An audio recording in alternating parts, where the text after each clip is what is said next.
It's the Happy Families podcast. It's the podcast for the time-poor parent who just wants answers now. Sometimes as a parent, you can do the very best you can and it just doesn't quite work. It doesn't quite get you where you want to go. And now here's the stars of our show, my mum and dad.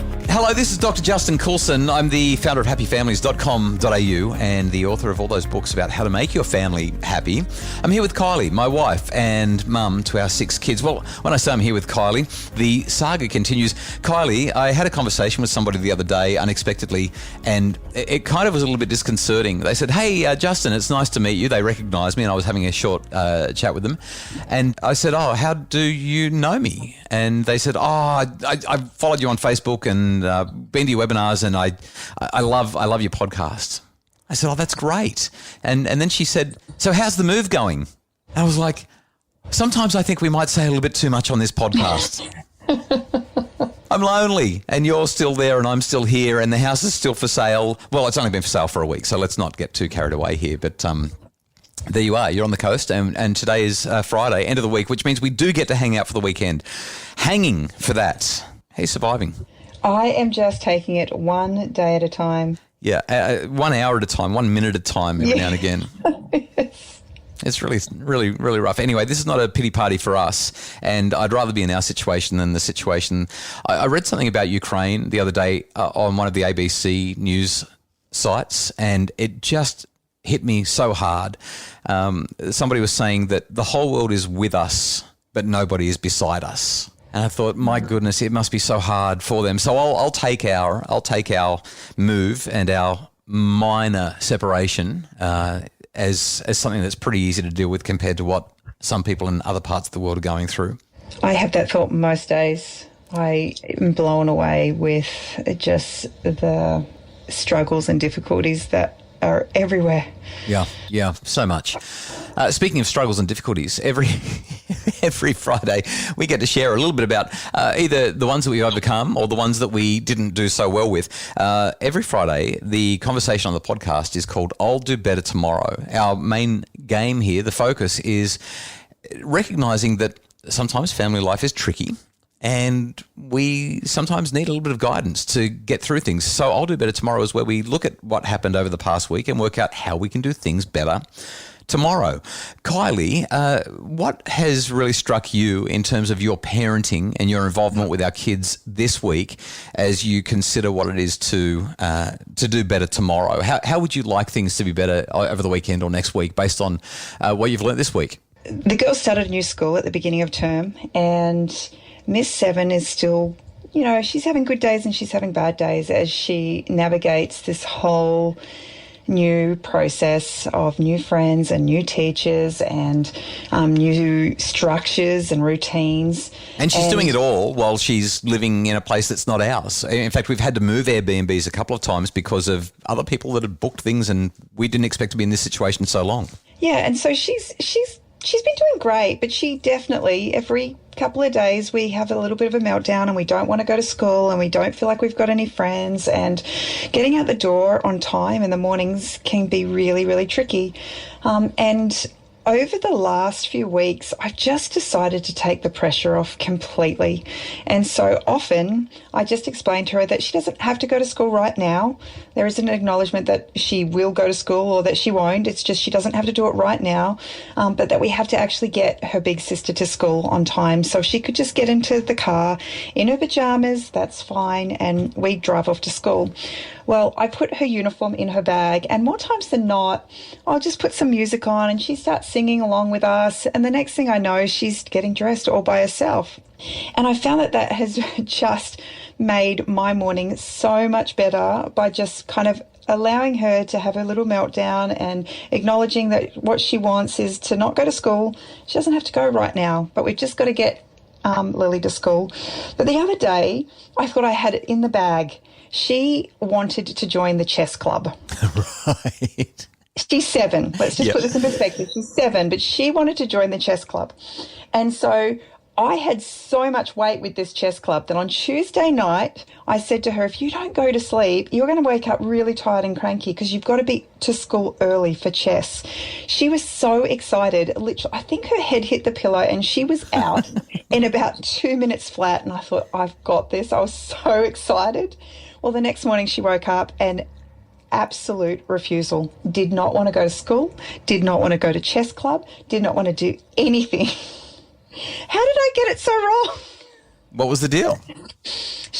I think that she was scared. I think that she didn't obviously acknowledge that, but I think that she was scared about this new situation. So did she go? Well, I took the pressure off again. I said, it's okay. We don't have to go to chess club, but let's get dressed for school, which she did.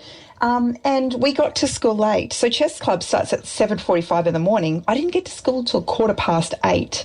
But because it was a few minutes before the school bell was going to go, I said, we're here a little bit early. Do you want to go and just check out chess club? Mum will come with you. And she kind of looked at me and she said, okay. So we walked in very late. She was one of 8 children and she was the youngest by far. And we sat down and she's listening to all of these rules. My head is boggling as I'm trying to follow all of these different rules for all of these different pieces on the board. Yeah, you're more of a checkers player, aren't you? Yeah, colours is way better. Right, yeah, okay. But by the end of the five or so minutes that we sat there with instruction, the teacher at the front of the room said, all right, we're going to play a game now. We're going to start our competition. And Emily was right in there. And I said, well, I might see you this afternoon. And she said, all right, Mum, see you later. Wow. And it was just, I think that sometimes we kind of think that we have to do things a certain way. And for whatever reason, Emily was feeling a little bit of anxiety around going to chess, and I just kind of took the pressure off. Didn't really matter if we got there on time or not. Yes, I'm paying for it, and yes, it would be better if she was there at the beginning of the class. But for something so new and for someone so young, giving her just the space to do it at a pace that works for her meant that I didn't actually end up having to have any stress with her. We just did it a bit later. Yeah, fascinating. Now, of course, this is some great advice for parents who have got the flexibility to be able to be a little bit late or to not have to rush off to work or anything like that. But the take-home message that I'm hearing, regardless of your circumstances, really is that if you take the pressure off and just get them to do the next thing and have that flexibility, like let's just jump in the car and we'll sing some songs and see how you're feeling as we're driving along, and you've got the uniform there, you can get changed in the car park. I mean, they're little kids, right? So nobody really cares if they're getting changed in the car park before they run into school. It takes, as you said, the pressure off and you get to keep things moving forward. Up next in I'll Do Better Tomorrow, the latest insight for the parenting expert who may or may not be nailing it just now. It's the Happy Families Podcast. Are screens creating tension at home? Tweens, Teens and Screens is a webinar to guide families to healthy, safe super screen solutions. Buy it today at happyfamilies.com.au/shop. It's the Happy Families Podcast, the podcast for the time-poor parent who just wants answers now. I'm wondering, did you nail it? No, it was a complete failure, total and utter failure. In fact, this is the sort of thing that's been building for a little while, and there's a fair bit of disclosure here, and I want to be very, very sensitive because it doesn't just involve me, it involves one of our kids. But I want to share this purely because every parent will go through it one way or another at some point. And for me, I'm going through it with one of the kids at the moment, and it's painful. And even when you're an expert and even when you've done all the stuff, written the books, gotten the PhD, raised the kids, the whole lot, sometimes your relationships are tricky no matter what. And we've got one child at the moment. She's living with me while she works. She's an adult now. She's 19 years old. And it just seems that I can't put a foot right. I cannot say the right thing. I can't ask any questions. I literally, everything that I do is wrong. Everything that I do is a mistake. I'm right now the adult that knows nothing while the 19-year-old knows everything. And I know that it's actually not really about me. I know that it's actually about her, and she needs to do a bit more growing and a bit more developing, a bit more maturing. But I'll tell you what, as a parent, as you watch a relationship with a child that you absolutely love, slowly but surely implode like a slow motion grenade going off. It's just so devastating. It's so hard, especially when you know what to do, and yet no matter what you try to do the stuff that you know you should do, it doesn't work. So I'm trying to spend time, trying to build connection, trying to ask good questions, trying to be present, and all that stuff, it's not working. But whenever I start to intervene or make a suggestion, worst dad ever, worst dad in the world. And I'm not saying this to demonize her, because this is just where she is right now. But I think what it really illustrates is that sometimes as a parent, you can do the very best you can, and it just doesn't quite work. It doesn't quite get you where you want to go. Anyway, the other day, she was on her way back from the shops. So bear in mind, 19, should be responsible, should be independent, should be able to take care of things on her own. Needed some toilet paper. Was cranky because I hadn't bought any toilet paper at the shops. Like at the moment, I'm writing. You remember that conversation we had, Kylie, a couple of weeks ago about I'm writing like 4 books at the moment. That conversation. Yes. So I'm in the office. I've given up cycling. I'm not surfing. I'm not doing anything for me. I'm in the office. Clearly, you've given up doing a grocery shop as well. Well, I have given up grocery shopping. I'm in the office between 5 and 5:15 every morning, and I'm working until, I don't know, 6 o'clock most nights, 7 o'clock some nights. And if I'm doing webinars or Q&As for our Happy Families membership, I'm in the office until 8:30 or 9 o'clock at night. I mean, I'm just working overtime. And she was cranky because I hadn't gone and done the shop. But when she went to the shops to buy the toilet paper, she didn't buy anything else. I mean, 19, she's got a brain, didn't buy anything else. And I've had this frosty fruit craving for the last few weeks. I've been eating far too many frosty fruits, as you know. Hashtag not sponsored, by the way. I've just got a thing at the moment. I like I'm into the frosty fruits. And I called her as I took a quick break from work and said, hey, while you're at the shops, could you grab me a packet of frosty fruits, please? And I got in trouble because she was actually 3 minutes out of the shops. She was on her way home, and that meant she had to turn around and go back and get frosty fruits. And I hadn't paid her for the toilet paper, and am I going to pay her for the frosty fruits? Like it was a really big deal. Oh, Kylie. And I didn't respond well. I didn't respond well at all. Like I'm still cooking her meals, even though I'm working 43 hours a day kind of thing. Like I'm still cooking her meals and all that sort of stuff. And I don't want to turn this into a whinge. Anyway, it didn't go well. And then Kylie, I did something when she got home. I walked over to her and I apologised for not being more thoughtful and for not being more patient and for all the things that I do wrong as a dad. And I let her know that I love her and that even though I'm clumsy and even though I make mistakes and even though I get it wrong in her eyes, I'm absolutely committed to doing the very best that I can for her and that she'll never know the depths of my love for her, what she means to me. And just for a minute, I saw this little girl again, you know, that little cute kid that we used to look at and completely fall in love with, the little girl who held our heart in her hands. And I just saw this kid, just this little lost girl, and realised she might be 19, but her world's been turned upside down. She had some big plans for this year, and now she's questioning those plans in significant ways. She's got a family who's moving away. She's got a job that's gone from permanent to casual, and she's not quite sure what she wants to do with her future now. Everything's up in the air. And now she's got a dad who's giving her a hard time because she's into him for a couple of bucks for some toilet paper.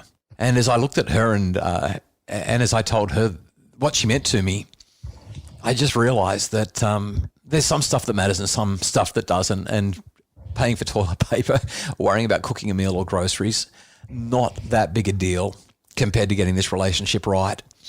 So my I'll do better tomorrow is actually a confession. I'm a parenting expert who's got a relationship that's falling apart. Or at least when I say that, it's not where I want it to be. It's not strong like it used to be. And I've got some homework. I've got some real make-up work to do to get it back where it needs to be.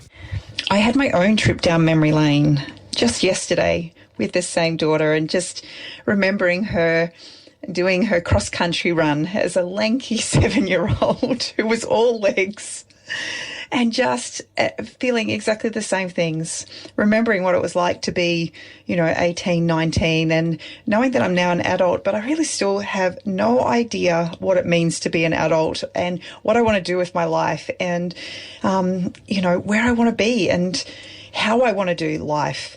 And it just filled me with all of the same feelings that you have shared here. we just struggle. Like, we know what we want to do. We know how we want the relationship to be, but we also get caught up in that whole, you should know better and I've taught you better and why aren't you self-sufficient and why can't you do this? We get caught up in that. And I don't know, Kylie. I think that part of it too is that we have feelings. Well, that's true. We do. Our feelings matter. And with our kids' inexperience and immaturity, so often some of the things that they do and say are painful. They really, really hurt us. And it takes so much effort for us as the bigger person in the relationship to take a step back and be able to take the perspective of them and recognise that they're learning. Well, they are. They've still got their L plates on, even if they're grown up and 19. Our take-home message today, really, for you, Kylie, is to give the kids some space and some breathing room and take them to school in their jammies. They can get changed in the car park. For me, it's really about taking a step back and seeing them as people who are trying to figure life out at whatever age and having that little extra bit of compassion, that little extra bit of patience, that little extra bit of perspective to help them. We really hope that today's podcast has been helpful for you in whatever challenges you're facing as a family. The Happy Families podcast is produced by Justin Rulon from Bridge Media, and Craig Bruce is our executive producer. If you'd like more info about making your family happier, especially if you're raising boys and want to know how in the world to navigate the progress from boyhood to manhood, we have got the ultimate Boys Summit, bringing up boys. All the details are at happyfamilies.com.au. Details available right now. Be quick.